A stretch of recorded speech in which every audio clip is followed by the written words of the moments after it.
Hello.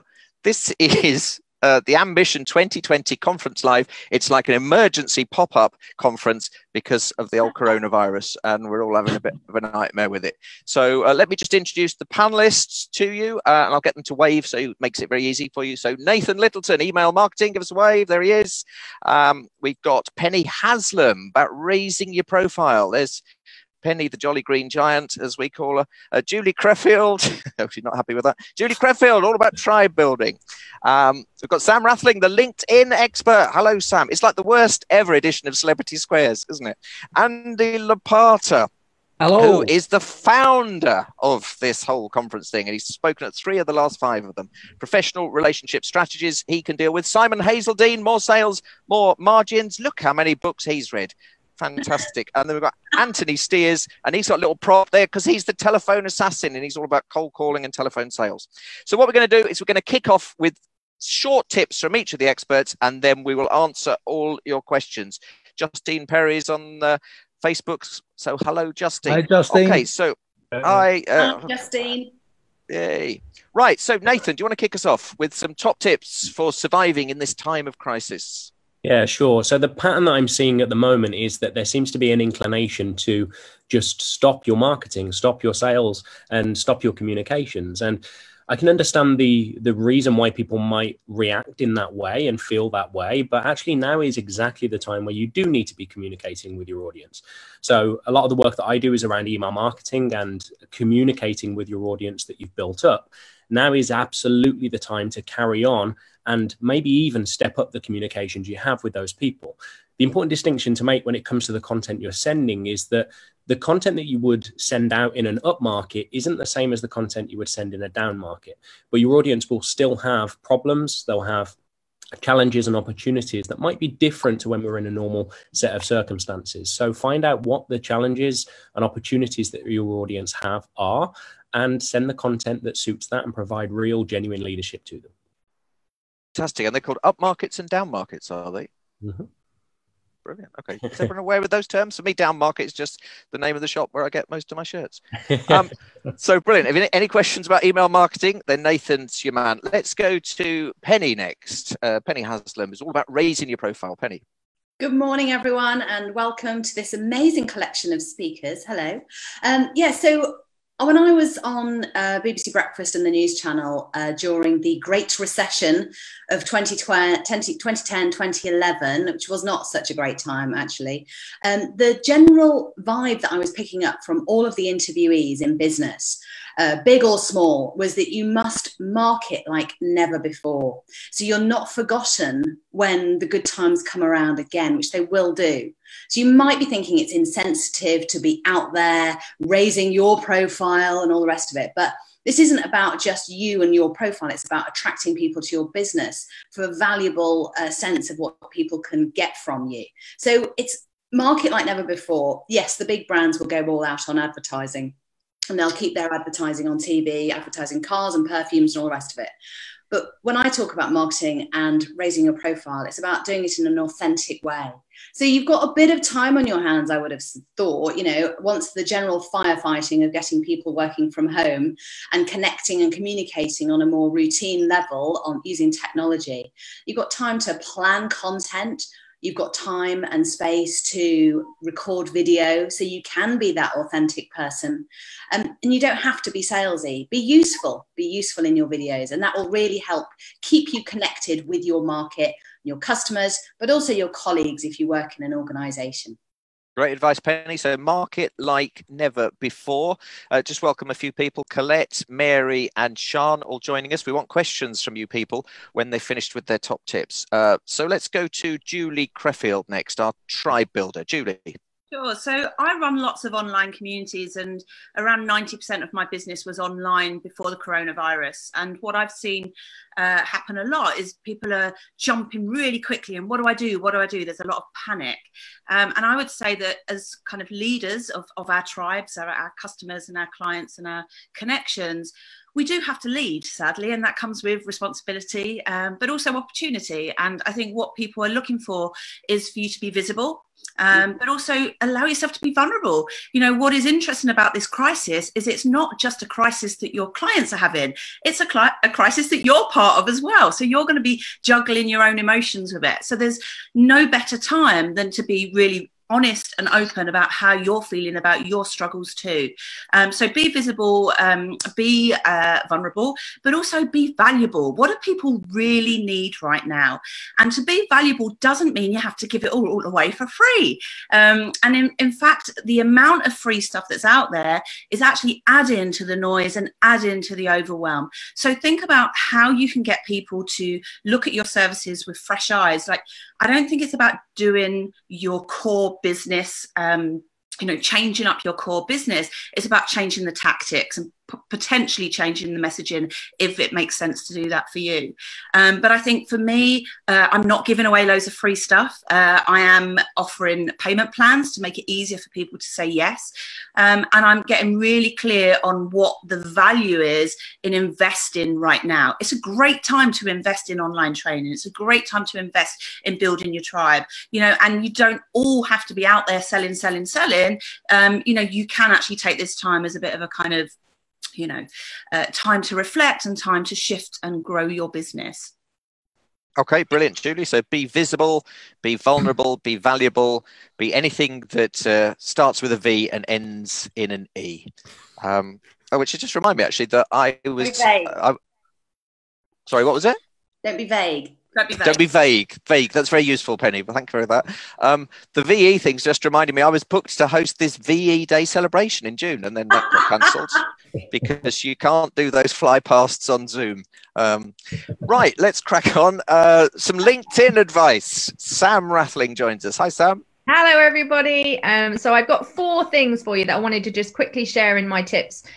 You guys have more time on your hands right now. So what better time right now to be looking with fresh new eyes at your LinkedIn profile? This is a particular area that, you know, most people neglect.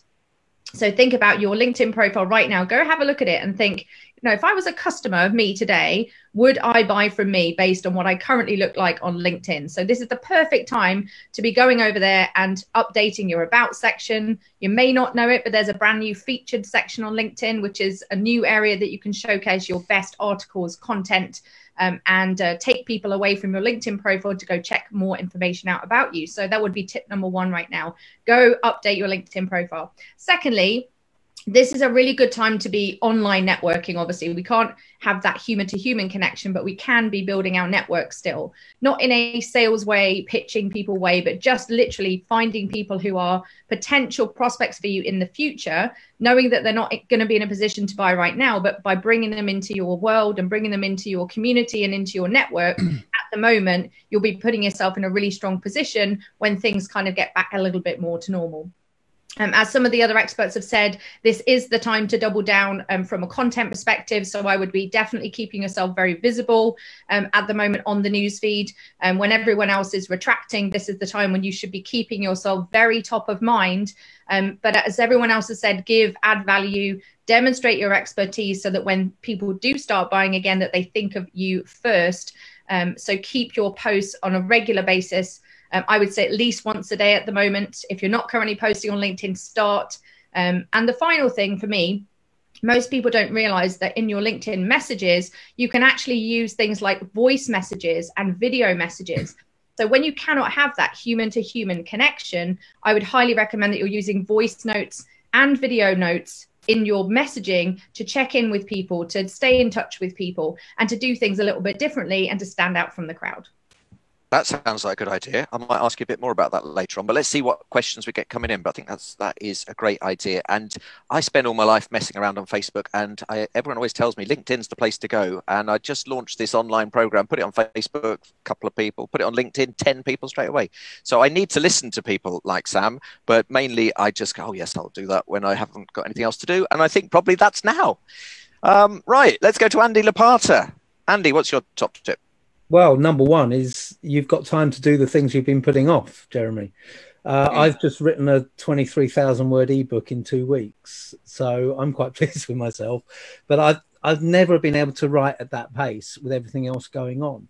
So what is it that's going to push your business forward that you've really thought, I need to introduce something new, I need to develop the business in a different direction, but you've been so busy focusing on working in the business, the old cliche, that you've not been working on the business. So my first tip is just to pick up on exactly what you said there and say, be more strategic, focus on the business as a whole, and use this time productively. The main tip from a relationship perspective comes from a question I was asked last week. Someone said, I'd really like a tip on how to hit the ground running when all of this ends so that I can rebuild my relationships. And my response was that you don't let your feet leave the ground in the first place. When we get back to normal, however far away that is, and I think that's likely to be a few months away, people are going to be busy.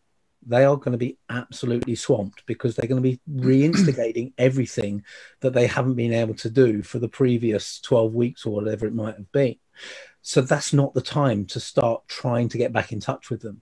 The time is now, or if not now, this moment, then certainly next week, the week after. I think the first 3 or 4 weeks, people are busy. A lot of people are trying to adapt, trying to reposition businesses, trying to get used to working from home and dealing with the kids who are off school at the same time. All those things are happening, but we will settle down. And once we settle down, there are fewer meetings, there's less traveling.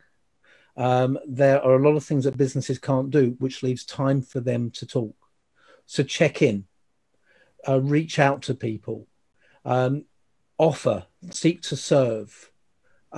Taking Nathan's point, one of my a blog that I posted a couple of weeks ago was don't stop selling. You know, about 3 people in one day all said to me, this isn't a time to sell. I agree with Nathan, this is, but you have to sell something that serves, which is what you should be doing anyway. But seek to have those conversations, but seek to also just offer your support and check in with people. And I think the initial steps are just reaching out to people, not for what you can get, but just seeking to touch base, to connect, and to offer them that connection as well. Perfect. Thanks, Andy. I just want to get tips from everyone so that everyone feels included. I know you're like the founder of Ambition, so I've given you a little bit longer. And can I say, Andy, you have easily the most impressive lounge of all of the people on the call. I mean, that goes back a long way.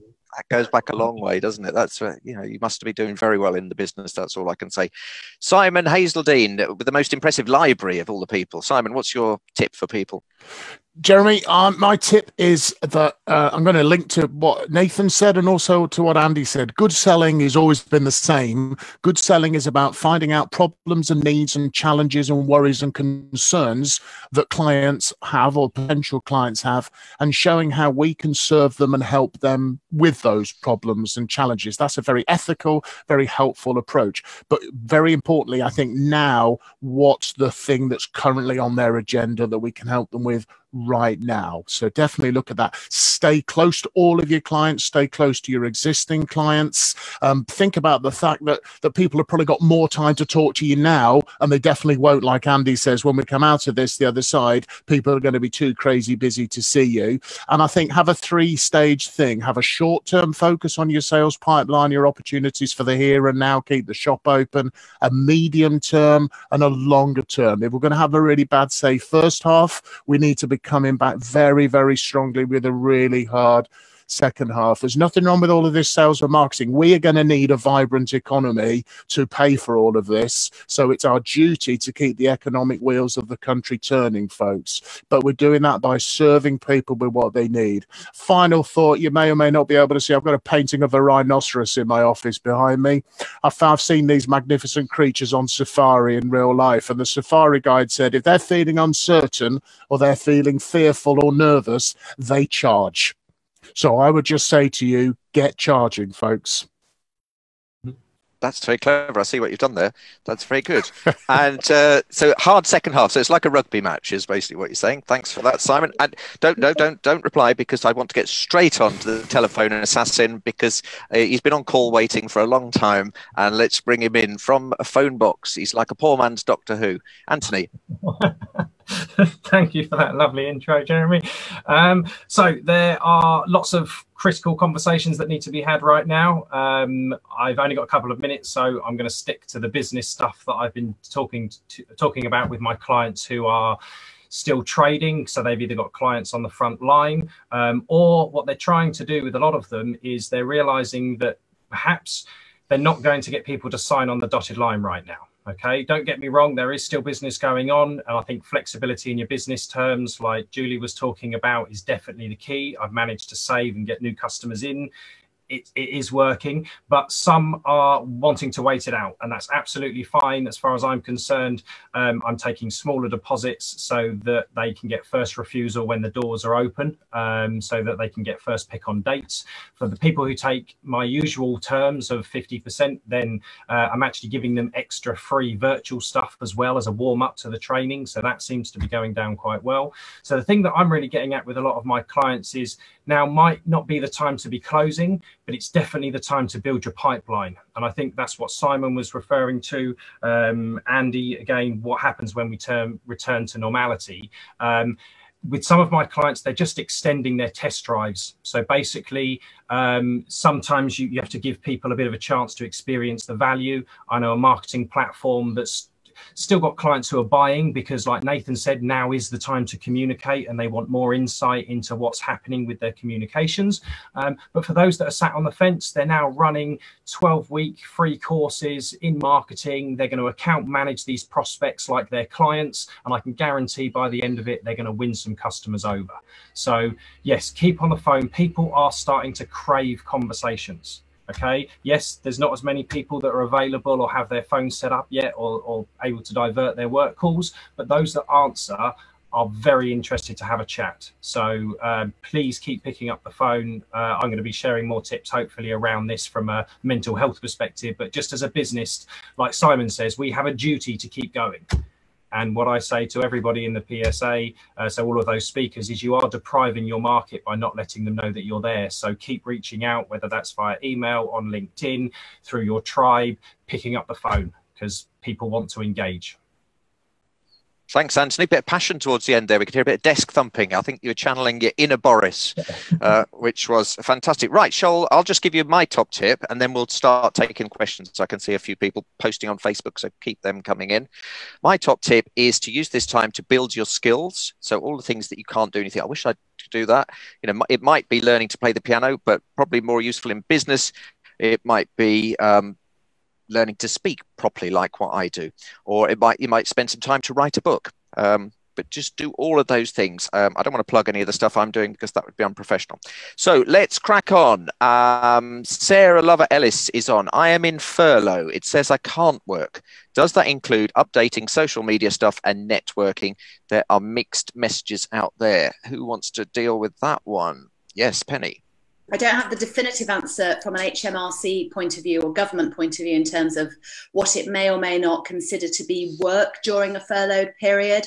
I did see an interesting post on LinkedIn yesterday from a husband and wife couple who run a limited company. Now, limited companies are interesting in that they fall down between the self-employed and the larger business salaries.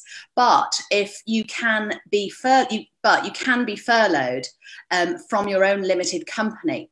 But I would rather suggest that stymies a little bit of what you can do or what you can be seen to be doing, in all honesty. So this LinkedIn post was from the wife of this husband and wife team who run this estate agency business for businesses, you know, when you want to sell and buy a business.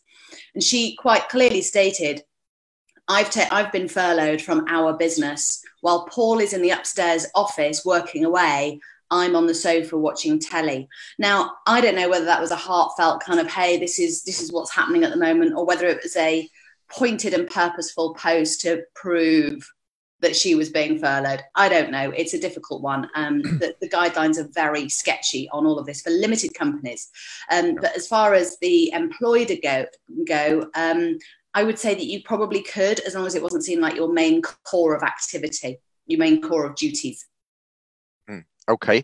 It's weird, isn't it? Furlough. We never used that word ever in our lives, and suddenly we're all using it like, yeah, she got furloughed. I mean, I knew it was something to do with horse racing. I wasn't quite sure what it meant. Andy, let's bring you in. I mean, like Penny Sarah, I couldn't give you a definitive legal definition, but my take on it would be that you wouldn't be able to undertake any activity which would be classified as trading. So, for example, for any of us on this call, we couldn't sell our services as speakers.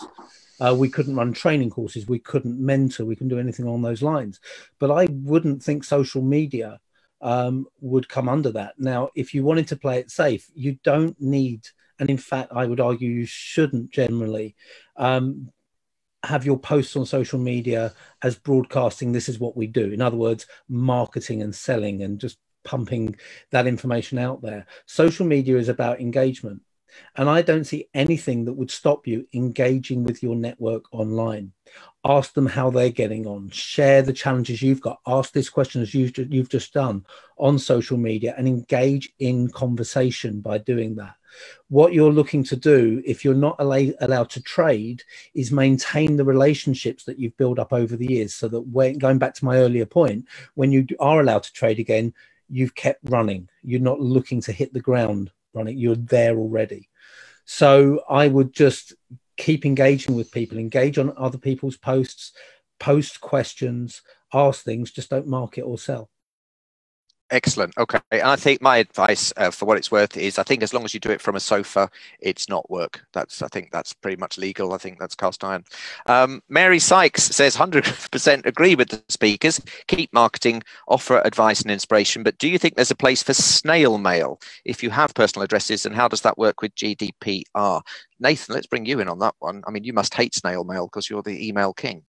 I mean, might surprise you, but no, I don't. I think it still has its place. And actually, I'd say there's very little that has changed about that. You might need to take an awareness that if you're sending to commercial premises, there's a good chance that a number of people won't be in those commercial premises anymore. So you might need to take a different view to it there. But actually, I take the same approach as I would outside of this crisis, which is that direct mail still has a place because the open rates on it are very good. I think you have to be smart about what you do, have handwritten envelopes, have a proper stamp on the envelope, and rather than franking. But direct mail certainly has its place, and it forms part of a wider marketing strategy. You shouldn't be relying on just one form. You should be making sure that you have several different forms of marketing within your overall strategy. So yes, it has always had a place. I think it will continue to have a place and might even be even more effective now than it ever has been.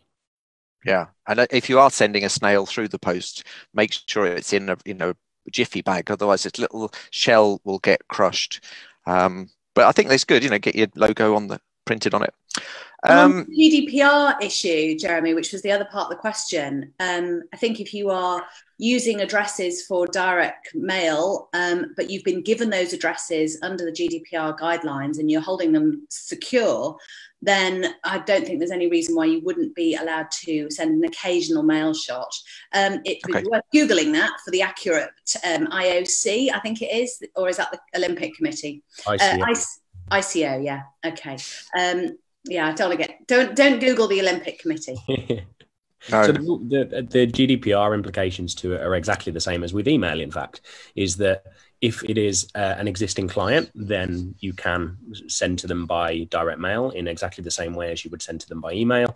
If they have opted in to receive information by post because they've ticked a box or they've said so on a form or a registration that you've given them, then that's fully GDPR compliant.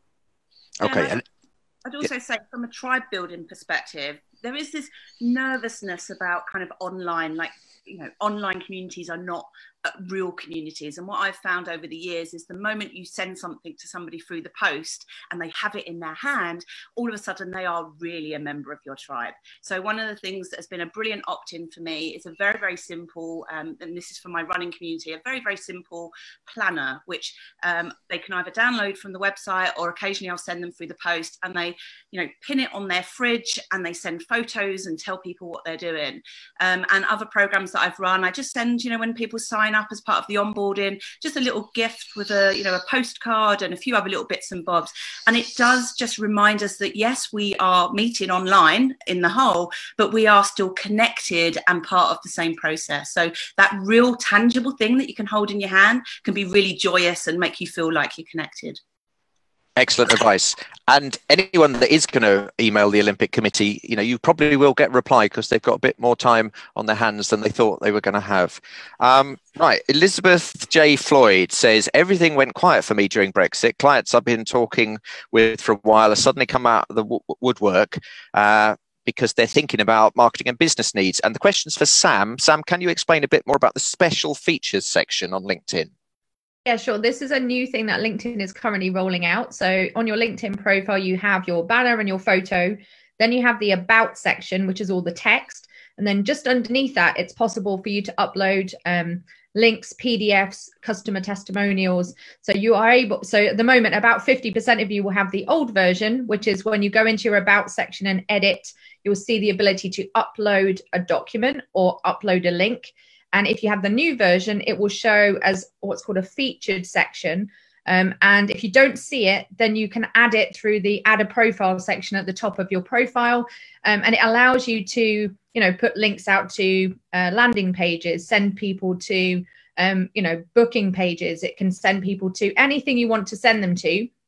And you can also feature articles. So if you've ever written an article, and this would be a good time to be writing articles at the moment to demonstrate your expertise, you can feature your favorite articles. You can even feature a piece of content that you posted, and you can actually put a link directly to that piece of content. So it's a brand new section. It makes your profile look very, very visual. If you're not sure what it looks like, go check out my profile on LinkedIn, and you'll see at the bottom of my About section, I would recommend having 6 to 12 kind of media links or documents underneath your About section. And if you go check out my profile, if you're not sure how to do it, just send me a message on LinkedIn and I'll help you. Okay, her name is Sam Rathling. The next question's for you, Sam, but I'd also like Anthony and Simon's view on this because there's an element of cold calling and also sales about it. So I'll ask Sam first. Would you use voice notes on LinkedIn? This is from Colette Cooper. Only for people you know, or do they work for cold approaches? I would say at the moment, I would be using them for people that you either are already connected to or know personally, just to check in with them. I wouldn't necessarily be using voice notes for prospecting or sales pitching at the moment. It can work, but in the current environment, I would suggest that you use voice and video to check in with people and continue those relationships like Andy was talking about.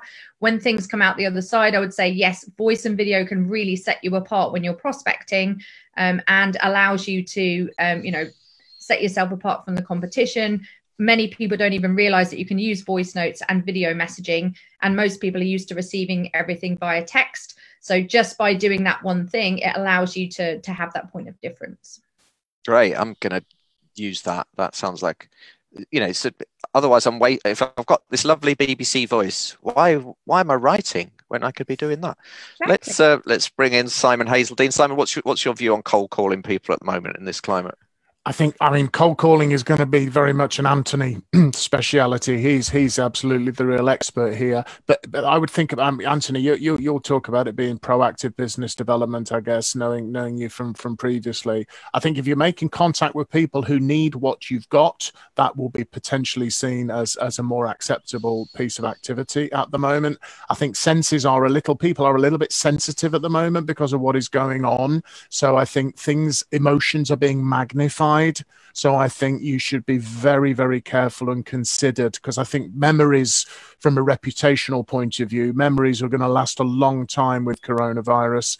And the way certain organizations, I think, have behaved has been noted. I have certainly noted organizations that I won't be doing business with going forwards because of the way they've treated their people. So I think we just need to be a little bit sensitive and cautious about the approach that we're going through now. I think keeping in touch, the fastest way to get new business is to go back to people you've worked with previously. That's always the first port of call that I would suggest you would go to. Brilliant. Cold call, but only old clients. Jeremy, on that, I mean, I would guess that, if you enjoy receiving cold calls and emails yourself, or texts or LinkedIn messages yourself, then send them out. Yeah, but no one does. I mean, my inbox on LinkedIn has been awash with people going, hi, we can increase your leads, or Facebook ads. We're specialists. I've never met or know these people. And it is really irritating. So absolutely think about how you enjoy to receive this information, and then maybe mirror or copy that. Yeah, and I think also any form of contact people like at the moment, I think ring them up, say, how are you? How are you coping? Do you want to buy this? Anthony, that'll work. Anthony, what's your view on cold calling? You're the expert on this stuff. So a couple of things. I turn cold callers into proactive experts. So the analogy I always give is it should feel like you're dropping off a pizza menu, not knocking on their door and trying to take an order, because that would be rude. I do think that you need to be sensitive in doing this, but technically I always say the best way to perfect your pitch is to share a success story somebody can relate to. So if you've got a few clients that are all in the same industry that have all written you lovely testimonials, turn them into case studies, reach out to other people in their industry and say, hey, you're probably not looking for this right now, but if you are in the future, have a look at what these guys are saying about us and let me know if you'd like a free test drive. I think there's not that many people who'd be particularly offended by that. So if you concentrate on making it feel like you're just dropping off a pizza menu and not taking an order, you shouldn't offend too many people. With regards to using video notes for cold calling, I think that's too close to, have you all received that recorded message that says, I've heard you've been in an accident, or PPI ones? Do you remember when call centers refused to do those calls and they got robots to do it? I think it's too close to that. So what Sam was saying and Simon, I think, was perfect of, if it's your existing network, absolutely, a voice memo is going to hit the spot so much better than a text message or an email. I've had a few myself. I use it on WhatsApp all the time. It's a really useful way of getting your emotion across, and actually people hearing your voice. And that's why I think now is the crucial time to speak to each other. Is I think we all need to reassure each other that we're okay. I just want to check you're okay, because I'm at home, I'm safe, I've got enough food, I've got a little stash of bog roll, I'm doing okay, all right? I'm going to make it through this. And actually just knowing other people are in that same situation will calm us down and stop us from sharing fake news or freaking each other out on LinkedIn and Facebook. I think that chatting to our neighbours across the fence and just a conversation balances us. And I think if we can be positive without denying what's going on or being ignorant or irresponsible, then sometimes you have to say to people, I don't know what to say to you. I'm really sorry. I've never experienced this. I'm just here to listen. And that's what a lot of people want. So I think that do send those voice memos. I think they will hit the spot a lot more than a text or an email would, but do it like it's a voicemail after you've tried to phone them and perhaps they didn't answer. Good advice, Anthony. I don't trust those messages when they say, have you been in an accident? Because often I haven't. And I just think that they've got some kind of wrong information. And I don't trust them. And it's like when you see a van and it says no tools are left in this van overnight. And I always think, I bet they have put some in there. But, you can't break in and have a look, because that would be wrong. Andy, I saw your hand up. Yeah, so I just want to pick up, because something Anthony said at the end there resonated with a couple of other things that have come up. And that is, going back to the people you have strong relationships with, whether they're existing clients, whether they're past clients, whether it's within your network as a whole, this is a time where above any other time you can be truly vulnerable. And, that was the whole point of my presentation at Ambition 2019, was the ability to ask for help. Now you've got the excuse. Now, people understand what you're going through and they're not going to judge you for it. And that's one of the biggest fears that holds us back. So one of the first things I did when this hit was I picked up the phone to existing clients and past clients. And I said, look, my business is based on live events, and that has just been scuppered for we don't know how long. So I need to adapt. This is what I'm doing. Will you help me? And the response has been nothing but positive. So just tap into that, be willing to be vulnerable. Don't worry about being judged. Everyone is in the same boat. We all appreciate it. And if you make it easy for people to help you, whether that's to buy from you, to refer you, to give you advice, whatever it might be, then they'll be happy to do so. Good advice. Julie? I wanted to say something around kind of sensitivity and what Andy said about being judged. It's our biggest fear when we're promoting ourselves and when we're trying to sell our services. And we are also a little bit sensitive at the moment. So everything we read, we're like, oh, they're talking about us, and we get triggered by what our colleagues are doing. And, you know, I don't tend to do a lot of phone sales, but I do communicate a lot by email. And I have been sending some really provocative emails that say, you know, you need to come out of your cave and stop being so afraid, and let's get selling. Let's get, you know, our businesses out there.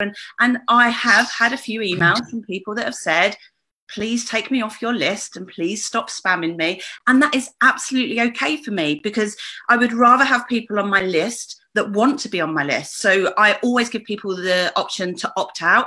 I tell them in my emails, this is going to be provocative. It might not be for you, might be triggered by it.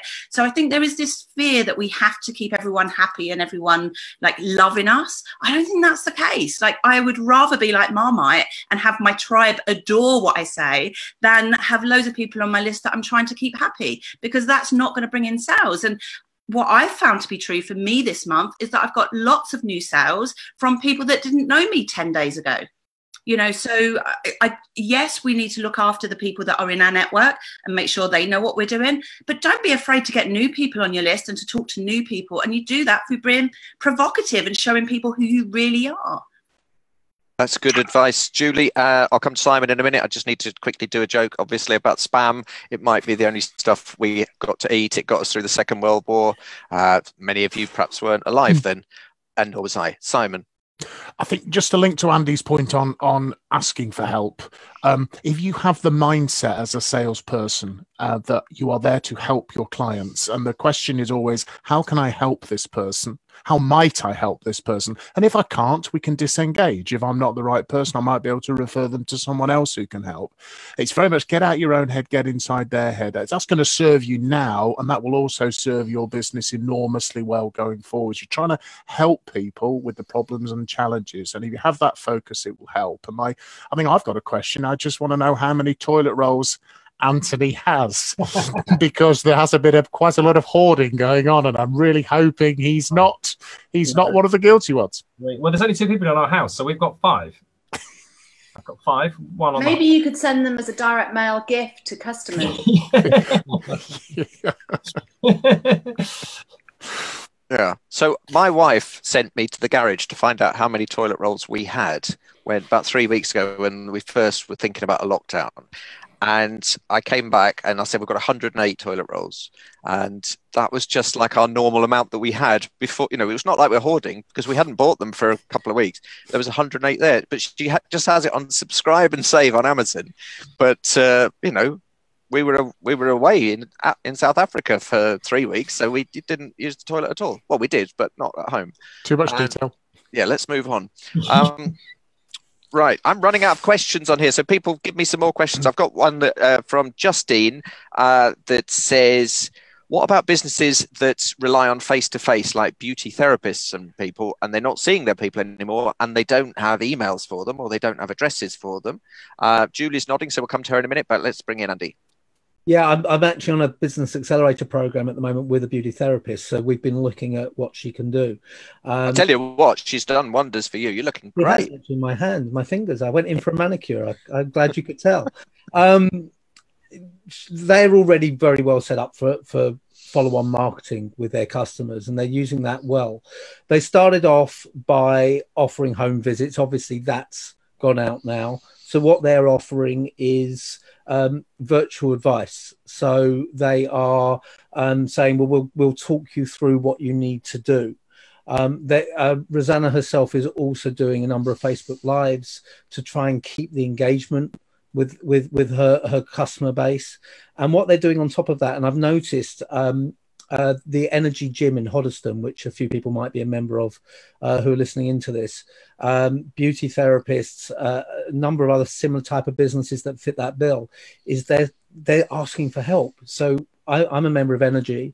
I got an email that said, yes, you can suspend your membership until you need to come back. That's fine. But if you can help us, if you pay half your subscription, then we will honor that going forward when we're all back together. Plus, we'll give you these bonuses. And if you carry on paying your full subscription, we'll give you these bonuses. So you can ask for the money up front and deliver the services later, because people know the situation you're in. It's amazing how people have had to adapt and the advice that comes out. But my local gym where I go, first of all, they were saying, we're staying open, we've taken government advice, everything's fine. And then they were saying, we're keeping the pool open because the chlorine will kill the virus. This was about 4 weeks ago. That was the advice. And I thought, I don't think I'm going to come, actually, just because probably the changing rooms, that probably will be where I'll pick it up. But even then, so I went down and said, well, I'll need to suspend my membership. And they said, no, you can't. We'll put you on freeze, where you have to pay £10 a month to be on freeze. And there's a few online videos. I thought, that's a bit rubbish. Anyway, since then, they've now, because I pay annually, you don't need to know all this, but they've just said, we'll put it on at the end. That's fine. Julie, you know more about fitness than me. Save me. I'm talking rubbish. I think there's something around looking at what is the pain point, like even for those people that do face-to-face stuff. Like my pain point is I've got half acrylic on my nails and half not. Like I want somebody to teach me how to get rid of the acrylic that's on my nails. But I think there's also something else, which is when the world goes back to normal, those nail shops, those masseurs, those personal trainers are going to be bombarded with people that want their services. So actually, if you can say to people, look, I'm not available to take a booking for now, but actually pay me down now and you'll be in my VIP list for when I do open, because people won't be able to get into their local nail shops or to get these services that they need. So it's about kind of supporting those people that are needing that cash flow right now, you know, and just being more creative about kind of how you can serve people. One of the things I'm doing for my runners, so I have a big community of runners, and when this happened, I was like, God, if they can't get out, my whole business model goes to pot, even though it's online. I was like, oh my God. And so what we've done is, and I think it's a concept that I've come up with called the triangle of need. And we have to remember our own needs within this as business owners. So at the top, we have us, then we have our clients. But if we can serve somebody else as well with our programs, then everybody wins. And so what I realized was that there were a lot of personal trainers out of work, people that normally work in gyms. So I've come up with something called Thrive Inside, which is a program of online fitness and well-being and all kinds of other kind of mindset things that go direct into the Facebook group of my my running clients, and I pay the freelancers, and they're doing that. They're paying a donation basis. So many of my women are paying £5 a month through something called coffee.com. So it's about those, you know, we have this belief that nobody's got any money.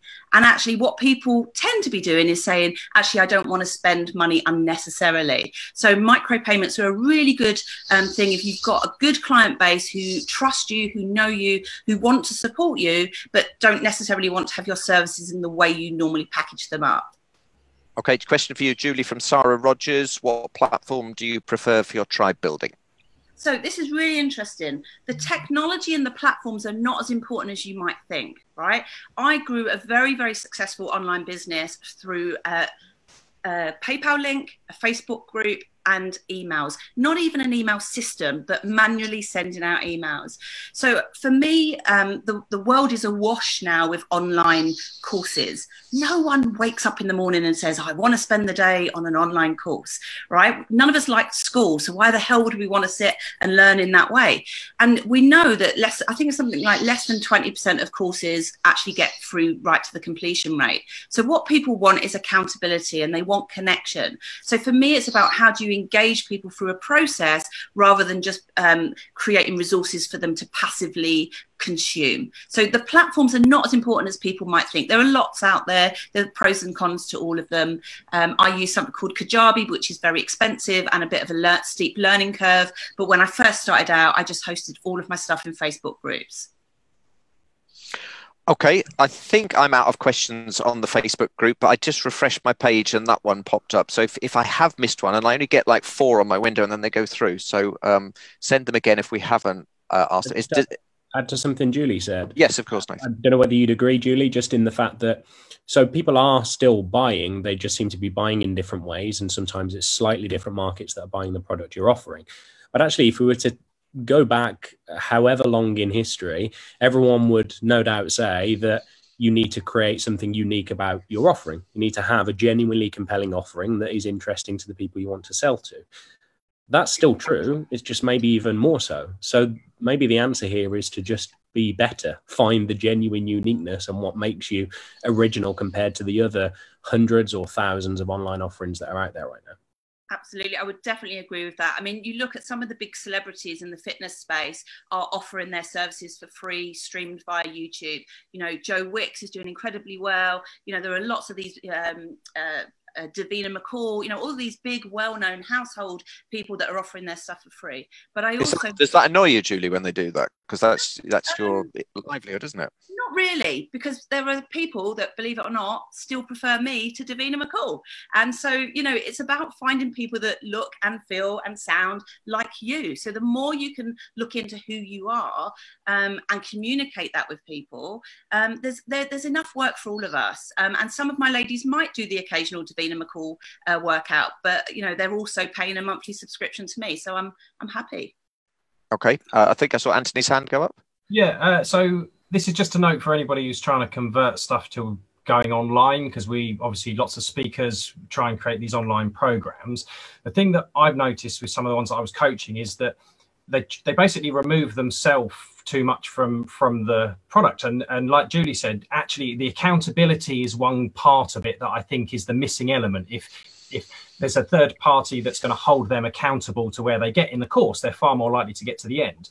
But fundamentally, people who buy into Julie's course are bought into Julie. They want a slice of you, right? Yes, it's good to have a bit of the video, but even if you have a 1 hour recorded video, you should at least be jumping on for 30 minutes at the end and saying, brilliant, so you've seen the video, or you can pretend you've done it live. What questions have you got? And actually creating groups that are going through a program together might be a more effective way of getting people to stick. It's like having a gym buddy. And in the way that we can use Zoom and stuff now, and we can connect other people who perhaps on those same courses, it just creates a bit of a team mentality going through rather than an individual on an online training course. So that's just my view on it. Good advice. Right. Let's just have a look at what people are saying here. Louise says, I'm a therapist, so great advice. And Jeremy, I think you should follow your true calling as a comedian.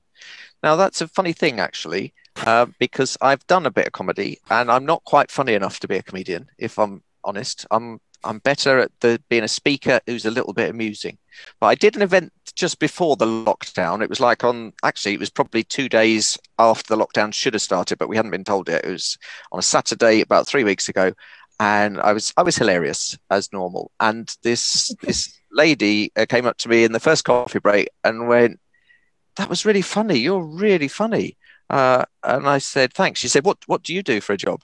And I said, "I do this." Like, did she think I was a mechanic or something? And I just wandered onto the stage and suddenly I was a speaker that does funny stuff. Are you going to? You're not going to Edinburgh this year because it's been cancelled, hasn't it? No, I'm not going to the Edinburgh Fringe. And you know what? I'm so glad I didn't. I decided at Christmas I wasn't going to do it. So I've done the last 2 years at the Edinburgh Fringe with my one-man show, 2 different shows. And I had a new one for this year. And I thought, you know what? I'm going to go and do the Camino walk in Spain with my wife. And I thought that would be good for the soul. And I'm so glad I did, because I didn't have to spend all the money on the Edinburgh show.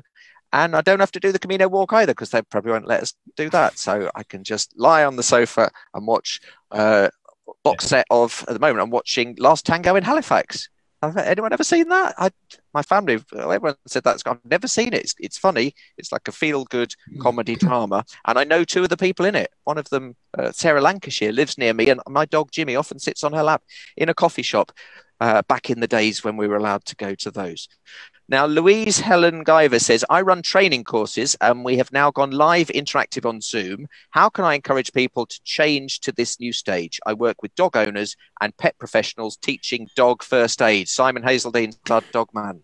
Yeah, well, not necessarily dogs. We've been, my organization with training, we've been moving everything online. One of the issues with some clients is they think it's going to be a very passive environment and it's not going to work. What I would do is get those clients on a taster session, get them interacting with polls and breakout, all that sort of good stuff. Make them realize actually it's going to be really, really fun. I think there'll be some logistical challenges with like dog training, for example, but that could be fun as well. Bring the fun, because there's no way dogs, I've had many dogs as an owner, they never behave themselves. So you can have some great fun in that environment. But people are also doing it because they have to. And I think that necessity breaks down a lot of barriers. We've had a lot of success getting clients to transfer over to working virtually. Some because we've persuaded them, then shown them it's a good way, but others just because they have to. And that's a motivator you can take account of. And be special. Think about what problems and challenges have dog owners got at this precise moment in time, where they're living in really close proximity with dogs and kids and everything. Just get inside their head, think about how they're feeling, and do that. They'll join in droves, I promise you. I think the hardest thing at the moment is when you go out for your second dog walk of the day and you feel the curtains twitching and there's someone on a clipboard from Neighbourhood Watch. I think Jeremy's already been out today with the dog and he's not allowed to do that. Let's get tips from everyone on what you can do on Zoom to keep it more exciting. I think Penny's hand I saw go up. Well, to keep it exciting, I've been asked to deliver my media training, which I'd normally do in a day, over a 3-session period, because people have got home lives to juggle and it's very intense actually operating on a Zoom call and learning that way.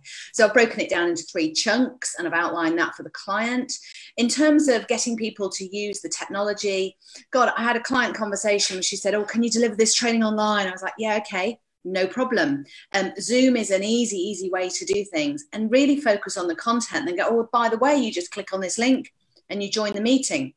My advice for you straight away would be gather a bunch of your best customers or your mates who've all got these dogs and get them all on a Zoom call, record it, and then share it and just demonstrate it just as you would with any type of customer testimonial or case study, and show that it can really work and give them a taster of what you might be teaching. And that would be my advice on Zoom straight away. But keep the training short, lively, interactive, and fun. Have fun. Get Jeremy to host it. Yes, definitely get me to host it. And I'll tell you what would make it a really entertaining session is if you wore that blouse when you with a green screen, because then whatever was on the green screen would be all over you. It would be fantastic. It'd be like a floating head in space or something. I see Andy's hand up. I just want to say, Louise Helen Guyver says, "Thank you very much, Simon." This is the dog training lady. Great successions. I'll take your comments on board. Andy, you wanted to say something? Yeah, so on the subject of green screen, use a green screen. So this isn't my lounge. It's a picture of a club in London. Just as something. What? Different. There's people falling off their chairs at home. Like, really? My lounge is too big and it would be too showy to show us something else. What? Show us a different background. What? Show us this. Well, actually, the only other one I've got loaded. Yeah, go on. Let's hope it's not. Would be something like that. Oh, right. Okay. Well, that's good. Actually, well, we can do a tour of the hospital club. So that's the open room. This is that looks like the 4th floor bar. So why don't we carry on in the 4th floor bar? So if you're doing dog training, you can upload images of dogs, and you can actually upload images of your clients' dogs and tricks and so forth. There's lots of software you can use that can engage people. I'm not using it today, but I've downloaded something at the weekend called Minicam that allows me to use a lot of special effects. It allows me to put slides in the image with me and do a lot of different things with that. And I think with something like dog training, you could have a lot of fun with that as well and be engaging. Look at the camera so that people feel that you're looking at them. Make sure you engage them that way. And my number 1 tip would actually to be make sure your screen is on gallery view, so that you, as you can see this, the way you're seeing this recording at the moment, or this broadcast at the moment, you see all of us on screen. What I find when I'm delivering and I can't see the delegates, the participants, I'm talking to a blank computer screen, and that drains the energy out of me. So focus on your own energy as much as your participants, because you need yours to be high to get theirs high, and also present standing up as well. I would recommend. There's a group on. Are you standing up now? Are you standing up, Andy? Because it's sometimes hard to tell with you. There's a group on Facebook called Remote Speaking, run by Alan Stevens, who emceed our social media panel a couple of years ago at Ambition. I would recommend joining Remote Speaking, because a lot of the tips that I've picked up in the last few weeks, I've picked up from there. Good advice. We'll come to Sam in just a moment, but Penny, just show us your example of a very bad position for Zoom. I just saw you do it when you went down. I've just been asked by a client to record a video about video conferencing. So it's available on my Twitter handle, actually. It's a 20-minute job, but it's 15 points about how to record yourself and have rapport and all that good stuff. But essentially, you see people are complaining. They're saying their colleagues are like this. Yeah, dreadful. Yeah. It's not good. Good example. Put on a good show, people. Your country needs you. Yeah, and you're lucky because you've got hair. But when I do it like that, people just think it's a potato at the bottom of the screen. Sam, you had something. So we're going to finish at 1, by the way, just because of my years of being a radio presenter. I'm obsessed with finishing on a time for a news bulletin. So Sam, what was your tip? So I've just literally moved all of my training, which is normally a 3-day in-person event. I did my very first one last week, full 3 days on Zoom, which was, yeah, interesting, challenging, but I think everything the other guys have said apply. I've definitely noticed, obviously, attention spans are completely different when people are learning online. So my next one, I'm going to probably make the days longer, but give more breaks. That was one of my big kind of learnings from doing it that way. You can actually, there is a setting on Zoom where you can actually see whether or not someone's attention is on the Zoom screen as well. So that's quite an interesting one, because then you know that they've actually got Zoom as their main thing, and you know that they're not wandering off doing something else. So I let the delegates know at the front end that I can tell whether or not they're actually have their attention on Zoom and are not just off doing their emails or something else. So that's quite a nice setting that I didn't know was there before doing that last week. And I think, you know, keeping it fun, sharing screen, going with, you know, Zoom is amazing. You can go between slides, showing people on screen. I'm also using Manycam as well, Andy, just in the process of recording an online version of my training using Manycam instead of Zoom. So go check that out if you haven't already as well. But I think it's all a learning process for all of us. So test and measure, get feedback from the people that are coming into the sessions. Use an online feedback form live with the delegates. Don't send something out to them on email, they'll never respond. So you can quickly get feedback on how it could be improved. I think the final thing is just get recommendations from the people that have been in the online version, not just the people that have been in the real version, because then you can get other people's experience and use their experience to sell to other people. Brilliant. Thank you very much, Sam. I see people have got their hands up, but I do want to wrap it all up. But yeah, let's just end with closing words from everyone. So Nathan and then Anthony. Sure. Just to build on that, I'm now taking a general rule of thumb that if I'm running any training on Zoom, that I will not be speaking for chunks longer than 7 or 8 minutes. So to keep attention going and make it more conversational. Just to echo what I'd said before, really, is now is the time to be communicating with your audience. Now is definitely the time to be marketing and providing genuine leadership to the people who respect your opinion and trust you. Fantastic. Anthony, closing words from you? There's a follow-on comment from what Simon was saying, really, about making things virtual. One thing that I did was somebody who'd already bought the face-to-face version, the virtual version. Basically, they bought a 4-week program, and I showed them an 8-week virtual program. So it actually felt like there was more value in it. It alleviates concerns that it won't have the sticking effect, and it means you can build in more follow-up. And then the other tip was just about, you talked about having it on gallery screen. I've adapted some of my exercises and they've got better, okay? But also I'm constantly checking in with the audience. So we have this thing at the beginning where everybody has to put their hand there and it's a thumb up, thumbs down, or not sure, okay? So quite often you have to, you know who's paying attention for how quickly their hands go up, and there's little things that you can do to play games, to keep it fun, to keep it interactive. And it's still working and people still want it. So pick up that phone, people are answering, they do want to talk to you. Fantastic. I do a lot of webinars with business schools, and there's in the software, there is a thing that tells you if they've got a separate browser window open, and the number of times that they drift away, and then I just have to shout at them. And I wonder what sort of business people we're turning out. It's a terrible business. Right. So let's have closing words from Andy, and then Penny, and then Julie, and then Sam, and then Simon. Andy. Yeah, for me, life goes on and you've got to carry on. It's different, it's concerning, but have a bit of perspective. There's a lot of people that are losing loved ones. There's a lot of fear out there.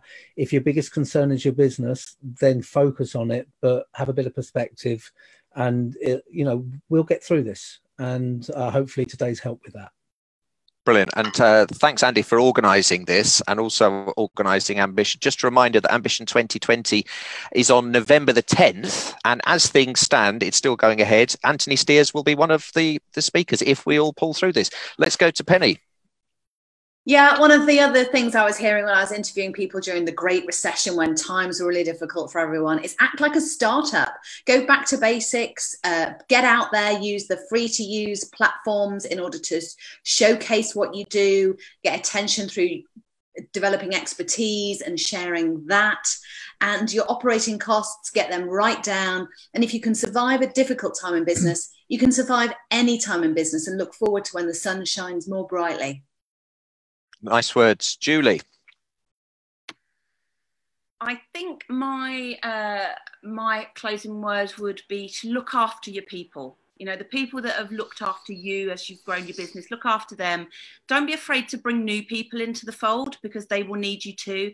And I also think look after yourself. Like, if you are managing tribes and managing groups of people, make sure that you have a network to look after you too. Fantastic. Sam, your closing words? I'm just going to share a very quick story that in the Great Depression in World War II, there were two cereal brands, Kellogg's and Post Cereal. Post Cereal were the dominating brand, and they battened down the hatches, stopped marketing, stopped spending, and Kellogg's didn't just keep marketing, they doubled what they were spending to keep top of mind. We all know this, how the story ended, but you know, it's the companies that stay visible, get out there, double down on marketing right now, are going to be the ones that when everyone starts buying again, and are going to be the Kellogg's. So be Kellogg's, not Post. Yeah, and if you are going to post cereal, put it in an airtight bag. Simon. Get a piece of paper, draw a line down the middle. On the left-hand side, write down all the problems, needs, worries, concerns your customers have now. Down the right-hand side, look at ways that you might be able to help them. This is the time to practice the art of selling without selling, where you shift your mindset from selling and into helping. And if you help enough of your clients, add value, sort out their problems, the sales will take care of themselves. That's great. Well, thanks so much for all of you for coming today. Could I just ask you to all go to the Facebook group and put your website addresses in case anyone wants to find out more about you, and if there's any tips or things that you want to put there, links to something that would be helpful. I'm just going to end with two things that might be useful to people that are watching this. One is Zoom training. I do a free Zoom training for anyone that's a freelancer, because we're all struggling at the moment. I've got no money coming in, but I just want to do free. So I do free Zoom training at least once a week, and the latest dates will always be on my website, but I know when the next one is. It's on Monday, 11 o'clock in the morning. And all I say to people is, if you like it, buy me a coffee. And I have a little button that says buy me a coffee, and it's like I get £3. But it just I'd like to thank everyone that's bought me a coffee, and I'd like to thank both of you, actually. That's been brilliant after 10 sessions. Sad but true. And what was the other thing? Oh, if anyone wants a free copy of my book, which is called A Million Tips on Public Speaking, brackets volume 1, just for legal reasons, because there's not exactly a million tips in there. That's a download on my website, which is jeremynicholas.co.uk. So anyone that's got any sort of free things or things that they want to promote, put that down in that group, and then we can all say thank you very much. So that's been brilliant. Fantastic. Let's do it every time there's a crisis. Take care and keep your chins up. Keep calm and carry on. Bye. Bye, folks. Bye. Bye. Bye.